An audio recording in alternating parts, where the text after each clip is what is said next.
ఓం శ్రీ మహాగణాధిపతయే నమః. సరస్వత్యై నమః. శ్రీ గురుభ్యో నమః. హరి ఓం.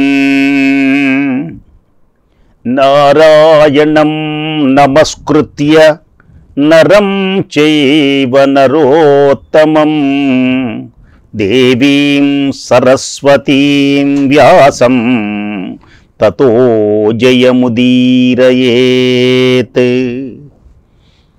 వ్యాసం వసిష్ఠనప్తారం శక్తే పౌత్రమకల్మషం పరాశరాత్మజం వందే సుకతాతం తపోనిధిం. వ్యాసాయ విష్ణురూపాయ వ్యాసరూపాయ విష్ణవే నమో వై బ్రహ్మనిధయే వాసిష్ఠాయ నమో నమః. శ్రీకృష్ణ భగవానుని దివ్య చరణారవిందములకు, వేదవ్యాసుని దివ్య పాదారవిందములకు శతసహస్ర కోటి ప్రణామములు సమర్పిస్తూ, సకల ధర్మములకు నిలయమైనటువంటిది మహాభారతం. మహాభారతంలో ఒక్క అక్షరము విన్నప్పటికీ సకల పాపముల నుండి మానవులు నివృత్తి చెందుతారు. దేనికని అంటే ఇది ఒక పంచమ వేదం. సూతుని యొక్క కుమారుడు ఉగ్రశ్రవుడు చెబుతూ ఉన్నాడు, పరీక్షిత్తుని యొక్క కొడుకైనటువంటి జనమేజయ మహారాజు తన తమ్ముళ్లతో కలిసి కురుక్షేత్రంలో దీర్ఘసత్రయాగం ఆరంభించాడు.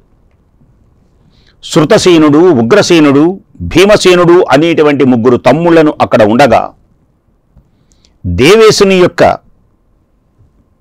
దేవశుని సరమ యొక్క కొడుకు అంటే పిల్ల సారమేయం అంటే ఒక కుక్క పిల్ల అక్కడికి వచ్చింది. జనమేజయుని యొక్క తమ్ముళ్ళు అయినటువంటి శృతసేనుడు, ఉగ్రసేనుడు, భీమసేనుడు వీళ్ళు కుక్కను కొట్టారు. ఆ కుక్క ఏడుస్తూ తల్లి దగ్గరకు వెళ్ళింది. వెక్కి వెక్కి ఏడవటం మొదలుపెట్టింది కుక్క పిల్ల. కుక్క పిల్లను చూచినటువంటి కొడుకును చూచి ఆ తల్లి, ఎందుకు ఏడుస్తున్నావు, నిన్ను ఎవరు కొట్టారు అని అడిగింది. అలా అడిగినటువంటి తల్లికి, జనమేజయ మహారాజు యొక్క తమ్ముళ్ళు నన్ను కొట్టారమ్మా అని చెప్పింది ఆ సారమేయం, ఆ కుక్క పిల్ల. దానికి తల్లి ఇలా అంది, నాయనా, నీవు వారి పట్ల ఏదో అపరాధం చేసుంటావు, అందుకనే వారు నిన్ను కొట్టారు. మళ్ళీ తల్లితో అంటున్నది పిల్ల, నేనేమీ తప్పు చేయలేదమ్మా, అక్కడ హవిస్సులను కూడా చూడలేదు, ఆ హవిస్సులని నాకలేదు అని పలికింది. దానికి తల్లి పుత్ర దుఃఖంతో ఆర్తి చెంది జనమేజయ మహారాజు యొక్క దీర్ఘసత్రయాగం చోటికి వచ్చింది. కోపంతో ఆ శర్మ అంటుంది, నా కొడుకు ఏ తప్పు చేయలేదు కదా మహారాజా, హవిస్సులు చూడలేదు, వాటిని నాకలేదు, వాటిని అపవిత్రము చేయలేదు, ఎందుకు కొట్టారు అని తల్లి ఆ పిల్ల తరఫున అడిగింది జనమేజయ మహారాజు. వారు ఏమీ బదులు చెప్పలేదు. అప్పుడు, ఏ తప్పు చేయనటువంటి నా కొడుకును కొట్టావు, కాబట్టి నీవు అనుకోనటువంటి భయం నీకు కలుగుతుంది అని పలికింది. ఆ దేవసుని శరమ ఇలా అనగానే, నిష్కారణంగా నా కొడుకుని కొట్టావు కాబట్టి అనుకోనటువంటి భయం కలుగుతుంది నీకు జనమేజయ మహారాజా అని కోపంతో పలికింది. దేవసుని యొక్క శరమ అలా అనగానే జనమేజయ మహారాజు భయభ్రాంతుడై చింతాక్రాంతుడైనాడు. దీర్ఘసత్రయాగం సమాప్తమయ్యాక హస్తినాపురికి వచ్చాడు. జనమేజయ మహారాజు తాను చేసినటువంటి ఈ తప్పుకు, ఈ పాపకృత్యాన్ని శమింపచేయడానికి ఎవరు శమింపచేయగలరు అనేటువంటి భావనతో పురోహితుని కోసం తీవ్రమైనటువంటి యత్నం చేశాడు. ఆ జనమేజయ మహారాజు ఒకసారి వేటకు వెళ్ళి తన దేశంలో ఉన్నటువంటి ఒకానొక ఆశ్రమాన్ని చూచాడు. ఆ ఆశ్రమం శృతశ్రవుడు అని పేరు కలిగినటువంటి మునిది. అతని యొక్క కొడుకు సోమశ్రవణుడు. సంతోషం సోమశ్రవసుడు అని పేరు కలిగినటువంటి వ్యక్తిని చూచాడు. ఎల్లప్పుడూ తపస్సు చేసుకుంటూ ఉంటాడు ఈ సోమశ్రవసుడు అని పేరు కలిగినటువంటి మహర్షి. జనమేజయ మహారాజు ఆ సోమశ్రవసుని యొక్క తండ్రి అయినటువంటి శృతశ్రవసుని దగ్గరకు వెళ్ళి, నీ కొడుకును నాకు పురోహితుడుగా చేయవలసింది అని కోరాడు మహారాజు. రాజు అతనికి నమస్కరించి, మహాత్మా, ఈ నీ పుత్రుడు నాకు పురోహితుడుగా అగునుగాక అని పలికాడు. అలా అడగగానే జనమేజయ మహారాజునకు శృతశ్రవసుడు అన్నాడు, జనమేజయ మహారాజా, ఈ నా పుత్రుడు సర్పగర్భము నుండి పుట్టాడు. కాబట్టి పరమేశ్వరుడు చేసినటువంటిది నీ యొక్క సమస్తమైనటువంటి పాపాలు, నీవు పొందినటువంటి అనేకమైనటువంటి ఉపద్రవాలు శాంతింపచేయడానికి ఇతడు చాలా సమర్థుడు. ఇతనికి ఒక గుప్త వ్రతం ఒకటి ఉన్నది, చెబుతాను విను. ఏ బ్రాహ్మణుడైనా ఇతనిని ఏదైనా సరే అర్థాన్ని గనక యాచించినట్లయితే దానిని అతనికి ఇచ్చివేస్తాడు. దీనికి నీవు సహింపగలిగితే, అతని యొక్క ఇష్టాన్ని తీర్చడానికి నీవు ఉత్సాహపడితే అతన్ని నువ్వు తీసుకొని వెళ్ళవచ్చు అని అన్నాడు. అప్పుడు శృతశ్రవసునితో మహారాజు, మహాత్మా, అలాగే జరుగుతుంది అన్నాడు. జనమేజయ మహారాజు మునికుమారుని సోమశ్రవసుడు అని పేరు కలిగినటువంటి మహర్షిని పురోహితునిగా పొంది తిరిగి వచ్చి తన తమ్ములతో, ఇతనిని నేను పురోహితుడిగా ఎన్నుకున్నాను. ఇతడు ఏమి చెప్పినా సరే మీరు ఇంకేమీ ఆలోచించకుండా అతడు ఏమి చెబితే అది చెయ్యండి అని అలాగే చెప్పాడు, అలాగే చేశారు. అలా తమ్ముళ్లకు చెప్పి తక్షశిల పైకి దండెత్తి దానిని స్వాధీనపరుచుకున్నాడు జనమేజయ మహారాజు. ఆ రోజులలో ఆయోధ ధౌమ్యుడు అని పేరు కలిగినటువంటి ఒక ఋషి ఉండేవాడు. ఆయనకి ఉపమన్యుడు, అరుణి, వేదుడు అని పేరు కలిగినటువంటి ముగ్గురు శిష్యులు ఉన్నారు. ఉపమన్యుడు, అరుణి, వేదుడు అని పేరు కలిగినటువంటి ముగ్గురు శిష్యులు ఉన్నారు. గురువు ఒకసారి పాంచాల దేశీయుడు అయినటువంటి తన శిష్యుణ్ణి అరుణ్ణి పొలానికి కంత కట్టడానికి పంపాడు. ఒక పొలంలో నీళ్లు వెళుతూ ఉంటే ఆ నీళ్లని అవతలకి వెళ్లకుండా ఒక కంతకు అడ్డంగా కట్టరా అని ఆరుణి అని పేరు కలిగినటువంటి మహర్షిని పంపాడు. ఉపాధ్యాయుని యొక్క దివ్యమైనటువంటి ఆజ్ఞతో పాంచాలుడైనటువంటి ఆ ఆరుణి అక్కడికి వెళ్ళి పొలానికి కంత కట్టడానికి ప్రయత్నించాడు. కానీ అది కట్టలేకపోయినాడు, నీళ్లు పోతూనే ఉన్నాయి. అలా ప్రయత్నించి అతనికి ఒక ఉపాయం స్ఫురించింది. ఎంతసేపటికి నీళ్లు ఆగటం లేదు కదా, ఏం చెయ్యాలి అని, సరే ఇలా చేస్తాను అనుకొని అక్కడ పొలంలో కంతకు అడ్డంగా పడుకున్నాడు.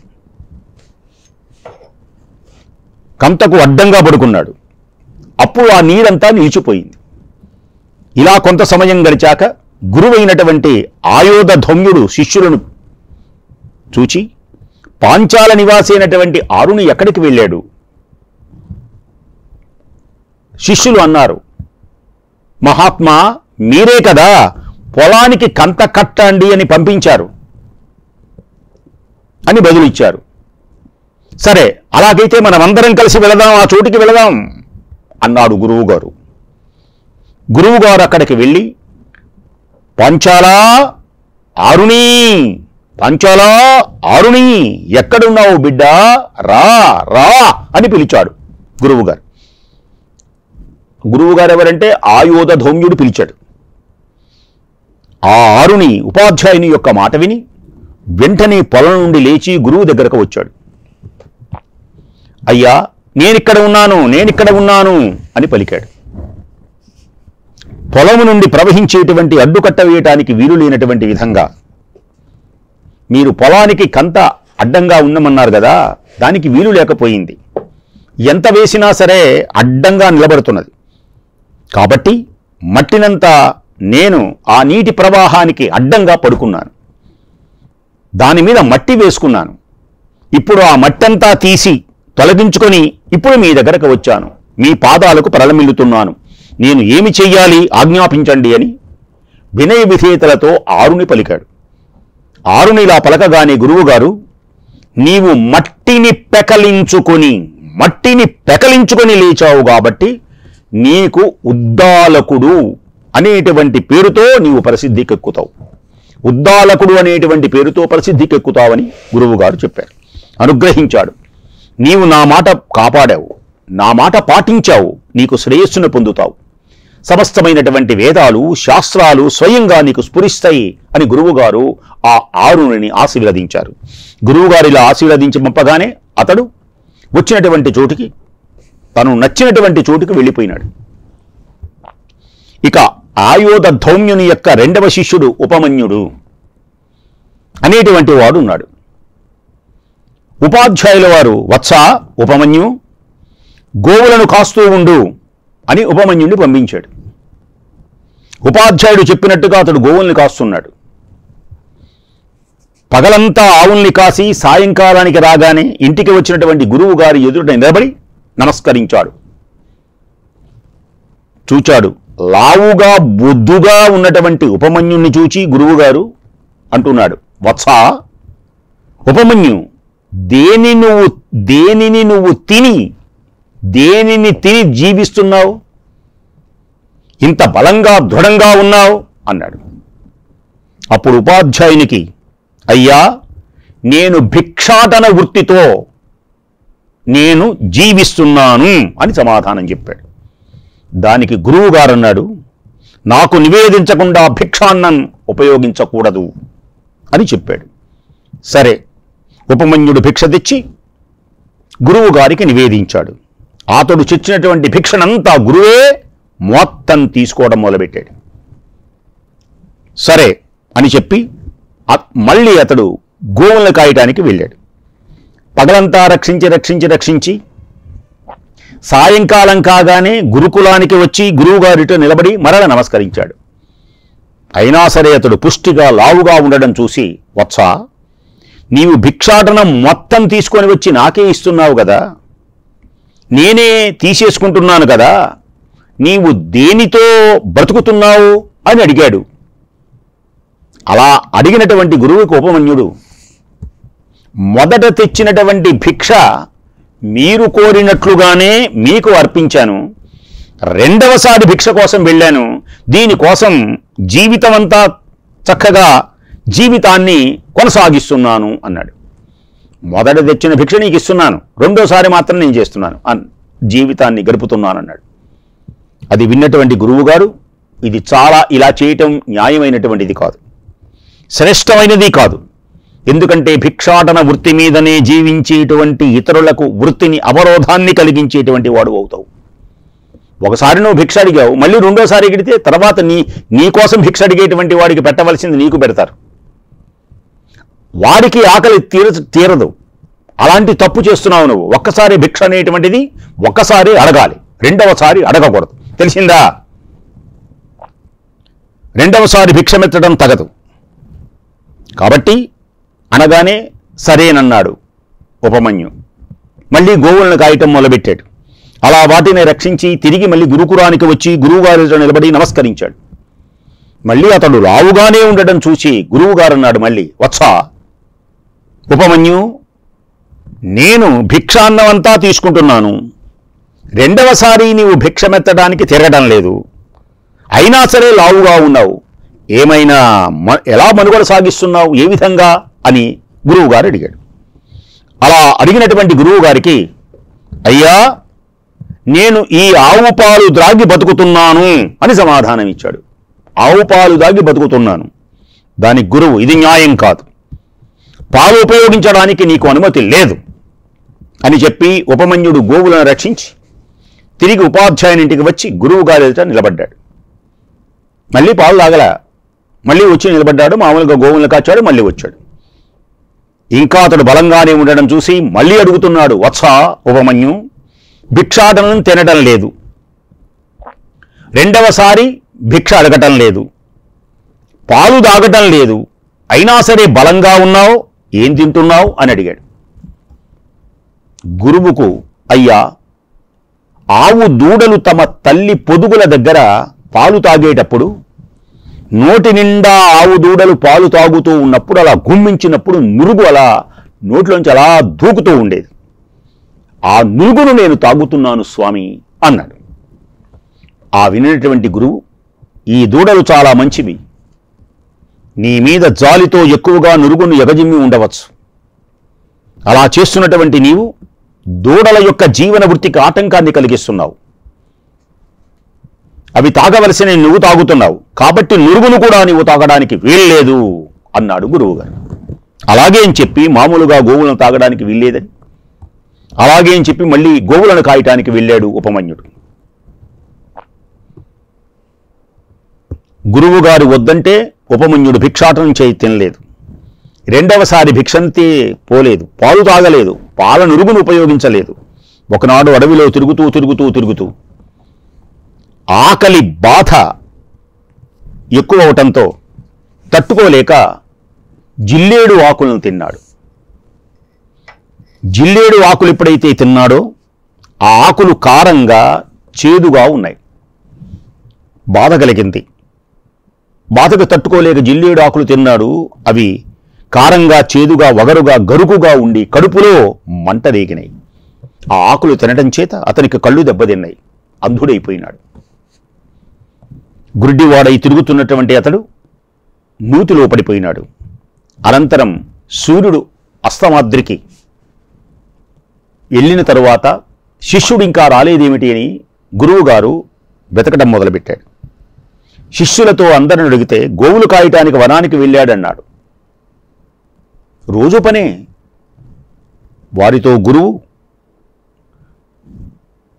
నేను ఉపమన్యుణ్ణి అడ్డుకొన్నాను, అతను తప్పకుండా కోపం వచ్చుంటుంది, అతడు భిక్షాటనం చెయ్యటానికి వీల్లేదన్నాను, రెండవసారి భిక్ష అడగడానికి వీలు లేదన్నాను, పాలు తాగటం వీల్లేదన్నాను, చివరికి పాలన నురుగు కూడా స్వీకరించడానికి వీలు లేదు అన్నాను.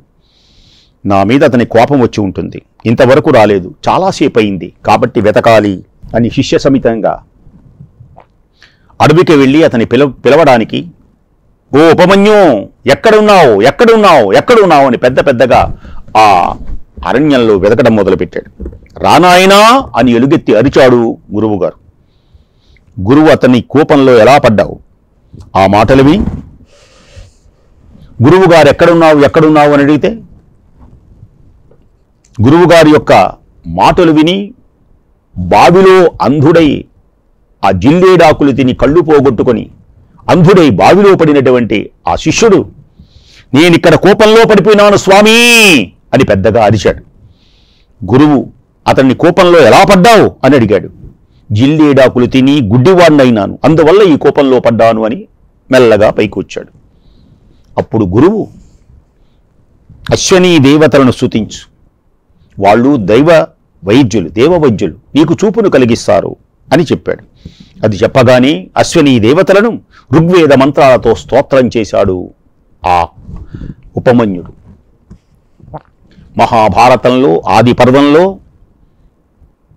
అత్యద్భుతము, శక్తివంతమైనటువంటిది, పరమ పవిత్రమైనటువంటిది అశ్వనీ దేవతల యొక్క దివ్యమైనటువంటి స్తోత్రం. ఎవరైతే వింటారో వాళ్ళకు ఆరోగ్యం కలుగుతుంది. సూర్యుని యొక్క పుత్రుడైనటువంటి వాళ్ళు అశ్వనీ దేవతలు, శక్తివంతమైనటువంటి వైద్యులు వాళ్ళు. పరమ పవిత్రమైనటువంటి ఆ ఉపమన్యుడు అశ్వనీ దేవతల యొక్క దివ్యమైనటువంటి స్తోత్రాన్ని పఠిస్తున్నాడు. శ్రద్ధగా వినండి. అశ్వనీ కుమారులారా, మీరిద్దరూ సృష్టికి పూర్వమే ఉన్నారు స్వామి. పూర్వజులు, చిత్రభానులు మీరే. తపశ్శక్తి, వాగ్వైభవంతో మిమ్మల్ని నేను స్తోత్రం చేస్తున్నాను. నా తపశ్శక్తితో స్తోత్రం చేస్తున్నాను. నాకు తెలిసినటువంటి వాగ్విభవంతో మిమ్మల్ని స్తుతిస్తున్నాను. మీరు అనంతులు, దివ్యులు, మంచి రెక్కలు కలిగినటువంటి పక్షుల వంటి వారు. మీరు రజో గుణము కలిగినటువంటి వారు, కోపము లేనటువంటి వారు.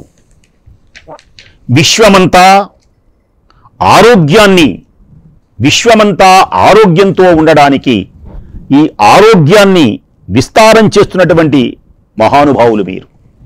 బంగారు రెక్కలు కలిగినటువంటి అందమైనటువంటి రెండు పక్షుల వలె మీరిద్దరూ చాలా అందగాళ్ళు. పారలౌకికమైనటువంటి స్థితిని పొందేటువంటి సాధనాలు కలిగినటువంటి వారు, నా సత్య దశ్రులు అనే పేర్లు కలిగినటువంటి వారు, అందమైనటువంటి నాసికలు కలవారు, మీరు నిశ్చయంగా విజయాన్ని సాధించగలిగినటువంటి వారు ఓ అశ్విని దేవతలారా. సూర్యపుత్రుడైనటువంటి మీరు స్వయంగా సూర్యుని యొక్క రూపాన్ని ధరించి రాత్రింబవళ్ళు అనేటువంటి కాలము యొక్క దారాలతో సంవత్సరం అనేటువంటి ఒక వస్త్రాన్ని నేస్తున్నటువంటి మహానుభావులు మీరు. ఆ వస్త్రం ద్వారా వేగంగా, సంవత్సరం అనేటువంటి ఆ వస్త్రం వేగంగా దేవయాన పితృయానాలు అనేటువంటి 2 మార్గాలను అనుసరిస్తున్నారు. పరమాత్మ యొక్క కాలశక్తి జీవరూపమైనటువంటి పక్షికి తనకు ఆహారంగా చేసుకుంటుంది. కాలశక్తి జీవరూపమైనటువంటి పక్షిని ఆహారంగా చేసుకుంటుంది. అలాగే అశ్విని కుమారులనేటువంటి పేరుతో జీవన్ముక్తులై మహాపురుషులై మీరిద్దరూ జ్ఞానాన్ని ప్రసాదించి కైవల్య రూపమైనటువంటి మహా సౌభాగ్యాన్ని లభింపచేయడానికి జీవులను కాలం అనేటువంటి బంధాల నుండి విముక్తి చేస్తున్నారు స్వామి. ఓ అశ్వనీ దేవతలారా, పరమ పవిత్రమైనటువంటి అశ్వనీ దేవతల యొక్క దివ్యమైనటువంటి స్తోత్రములు ఇవన్నీ శ్రద్ధగా విని తరించండి. మాయతో సహవాసం చేసేటువంటి అజ్ఞానులైనటువంటి జీవులు రాగాది విషయాలతో నిండి, ఈ జీవులు రాగాది విషయాలతో ఉన్నంత వరకు తమ ఇంద్రియాలకు లొంగిపోతారు. తమకు తాము శరీరాలను బద్ధంగా చేసుకుంటారు. రాగద్వేషములకు అతీతమైనటువంటి వాళ్ళే శరీర బంధము నుండి విముక్తి అయ్యేది. రాగద్వేషములతో ఉన్నటువంటి వ్యక్తి శరీర బంధం ఉంటుంది. రాత్రింబవళ్ళు కోరికలు ఈడేర్చేటువంటి 360 పాలు ఇచ్చేటువంటి గోవులు, 360 గోవులు, ఇవన్నీ కలిపి ఒక సంవత్సరం అనేటువంటి ఒక దూడను కని దానిని పెంచి పోషిస్తున్నాయి. ఒక సంవత్సరాన్ని గురించి ఎలా వర్ణిస్తున్నారో చూడండి. ఆ దూడ అన్నిటినీ సృష్టిస్తుంది, కాలం సంహరిస్తుంది. జిజ్ఞాసుల పైన చెప్పినటువంటి దూడను నిమిత్తమాత్రంగా చేసుకొని గోవుల నుండి వివిధ ఫలాలు ఇచ్చేటువంటి శాస్త్రవిహితమైనటువంటి కర్మలను ఆ గోవుల నుండి వెతుకుతూ ఉంటారు. అంటే గోవు అనేటువంటిది అనంతమైనటువంటి ఒక సృష్టికి కారణభూతమైనటువంటిది. ఈ కర్మలన్నిటినీ ఒక్కటే ఆ పితకదగినటువంటిది. పైన చెప్పినటువంటి విశేషములలో అనేకమైనటువంటి ఈ గోవులను మీ అశ్వనీ దేవతలు ఇద్దరే పితుకుతూ ఉన్నారు. కాలం అనంతమైనటువంటిది, శక్తివంతమైనటువంటిది, అఖండ జ్ఞానమును ఇచ్చేటువంటిది. కాలచక్రానికి సంవత్సరం అనేటువంటి ఒకే ఒక నాభి. సంవత్సరం అనేది ఒకే ఒక నాభి. దాని మీద రాత్రింబవళ్ళు కలిసి 720 ఆకులు ఏర్పడి ఉన్నాయి. అవన్నీ 12 మాసాలనేటువంటి చుట్టు చక్రంతో కల్పబడి ఉంది. ఈ శాశ్వతమైన మాయామయమైనటువంటి కాలచక్రము నేమి లేకుండా అయనిత గమనంతో, అంటే నేమి అంటే ఇరుసు, ఈ ఇరుసు లేకుండా అనియత గమనంతో తిరుగుతూ ఇహ పరలోకాలను ప్రజలను నశింపచేస్తూ ఉంటుంది. ఇహలోకంలోనూ పరలోకంలోనూ. మేషం మొదలైనటువంటి 12 రాసులు 12 ఆకులుగా, 6 ఋతువులు 6 నాభులుగా, సంవత్సరం ఇరుసుగా ఉన్న ఒకే ఒక ఈ కాలచక్రం అన్ని వైపులకు తిరుగుతూ ఉంటుంది. కర్మ ఫలాన్ని ధరించడానికి ఇదే ఆధారభూతమైనటువంటిది. ఇందులో సంపూర్ణమైనటువంటి కాలాన్ని అభిమాన దేవతలు అంటారు. నేను పుట్టుక మొదలైనటువంటి దుఃఖాలతో మిక్కిలి బాధపడుతూ ఉన్నాను. కాబట్టి మీరిద్దరూ నన్ను కాలచక్రం బారి నుండి విముక్తి చెయ్యండి ప్రార్థిస్తున్నాడు మహానుభావుడైనటువంటి ఉపమన్యుడు. మీరిద్దరూ సదాచార సంపన్నులు. మీరు మీ కీర్తితో చంద్రుణ్ణి, అమృతాన్ని, జల ప్రకాశాన్ని కూడా తిరస్కరిస్తూ ఉంటారు. ఈ సమయంలో మీరు మేరు పర్వతాన్ని విడిచి భూమి మీద ఆనందంగా విహరిస్తున్నారు.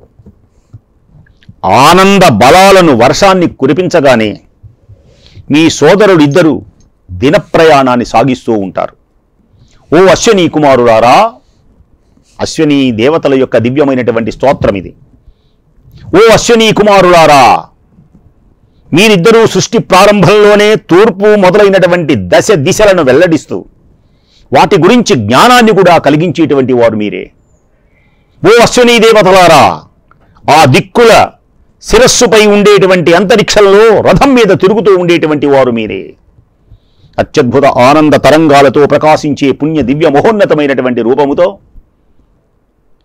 పరమాత్మ యొక్క దివ్యమైనటువంటి అనుగ్రహాన్ని పొందడానికి ఆకాశాది పంచభూతముల గురించి కూడా మీరే జ్ఞానాన్ని కలిగించారు.